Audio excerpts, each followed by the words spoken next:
नमस्कार, मैं अनामिका आप सभी का हार्दिक अभिनंदन और स्वागत करती हूँ। हम अपने घरों में पूजा आराधना जरूर करते हैं। हर कोई अपने घर में पूजा करता है कि हमारे मनोकामना की पूर्ति हो, हमारे मन में शांति आए, हमारे घर में खुशहाली आए। लेकिन क्या आपको पता है कि पूजा पाठ करते समय अगर छोटी छोटी चूक हो जाए तो उसकी सजा हमें मिलती है और भगवान हमसे रुष्ट हो जाते हैं। अगर नहीं जानते तो आइए आज इस पर चर्चा करते हैं। ऐसे 10 गलतियों के बारे में आज मैं चर्चा करूंगी जिसे करने से हमें उसका प्रतिकूल फल मिलता है। देवों में सर्वप्रथम पूजनीय गणेश जी हैं, जिनकी पूजा और आराधना हिंदू धर्म में शुभ माना जाता है। कोई भी शुभ कार्य हो तो भगवान गणेश की पूजा की जाती है। कहते हैं कि पूजन के समय तुलसी दल चढ़ाने से इसका महत्व और बढ़ जाता है। लेकिन गणेश जी की पूजा करते समय अगर हम उन्हें तुलसी दल चढ़ा देते हैं तो इससे हमें दोष लगता है, अर्थात गणेश जी को तुलसी दल कभी भी नहीं चढ़ाना चाहिए। पूजन के समय हम भगवान को पुष्प अर्पित करते हैं। हर जगह पूजा पाठ करते समय पुष्प अर्पित करते हैं, फूलों की माला चढ़ाते हैं भगवान को, भगवान की मूर्तियों पर। लेकिन शिव जी की पूजन में अगर भूल कर भी केतकी का फूल चढ़ाए तो उससे भगवान शिव श्राप देते हैं और पूजन पे चढ़ाए गए फूल से व्यक्ति का काम बिगड़ जाता है। अर्थात भगवान शिव को केतकी का फूल नहीं चढ़ाना चाहिए, उससे हमें पूजा का प्रतिकूल प्रभाव मिलता है।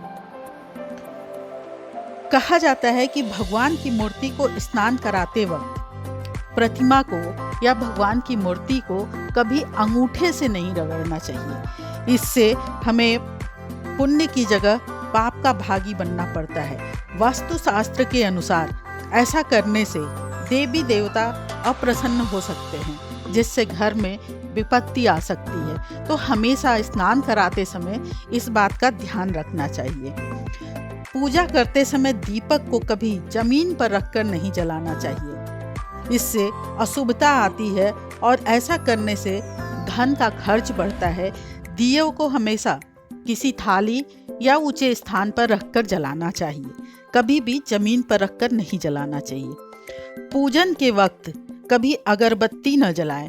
हमेशा आपने देखा होगा कि भूल बस हर सनातनी मंदिर में, घर में अगरबत्ती जलाता है, लेकिन ऐसा नहीं करना चाहिए। माना जाता है कि अंतिम संस्कार के समय बांस का इस्तेमाल होता है, वही बांस अगरबत्ती में लगी रहती है। इससे पूजन में इस्तेमाल करने से अशुभ फल मिलता है। रविवार के दिन गलती से भी तुलसी दल या तुलसी जी के पत्ते को नहीं तोड़ना चाहिए। इससे भगवान विष्णु नाराज हो सकते हैं और जिस वजह से आपकी जिंदगी में मुसीबतें आ सकती हैं। अतः इस बात का हमेशा ध्यान रखना चाहिए कि तुलसी जी का पत्ता कभी भी रविवार को नहीं तोड़ें। भगवान शालिग्राम यानी विष्णु भगवान के पत्थर रूपी स्वरूप को कभी भी चावल अर्पित नहीं करना चाहिए। अक्षत अर्पित करने से वास्तु दोष लगता है। शास्त्रों के अनुसार इससे अशुभ फल मिलता है। पूजन करते समय कभी गंदे या बिना धुले वस्त्र न पहने। ऐसा करने से दरिद्रता आ सकती है, इससे घर में धन भी नहीं टिकता है। अर्थात जब भी पूजन करने जाएं, साफ वस्त्र पहनकर पूजन करें। पूजन के वक्त कभी भी बुरा विचार नहीं आना चाहिए। ऐसा करने से पूजन का फल नहीं मिलता। कई बार आपने देखा होगा कि कोई पूजन करने बैठता है और उसका कोई शत्रु है तो सोचता है कि उसका नाश हो जाए। लेकिन पूजन के समय ऐसे कोई भी गलत विचार मन में नहीं आनी चाहिए, जिससे कि उसका प्रतिकूल प्रभाव हमें ही भुगतना पड़े।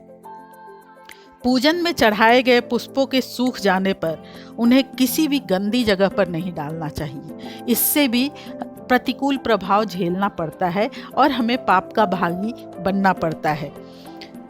इन्हें किसी पवित्र नदी में प्रवाहित करें या किसी पेड़ के जड़ में डाल दें, जहां ये सूख कर खाद बन जाए और पुनः ये भूमि में पृथ्वी रूप में सम्मिलित हो जाए। लेकिन ये ध्यान रखना है कि कोई वहाँ पे पेड़ के पास मूत्र विसर्जन नहीं करता हो, कोई गंदगी न हो। इस चीज़ का बहुत ध्यान रखना है। तो आपने देखा कि पूजा में छोटी छोटी गलतियां करने से हमें उसका प्रतिकूल प्रभाव पड़ता है। तो इस बात का हमें हमेशा ध्यान रखना है और पूजा में ये गलतियां नहीं करनी है। इसी के साथ मैं अपनी वाणी को विराम देती हूँ। जय सनातन, जय भारत। धर्मो रक्षति रक्षितम्।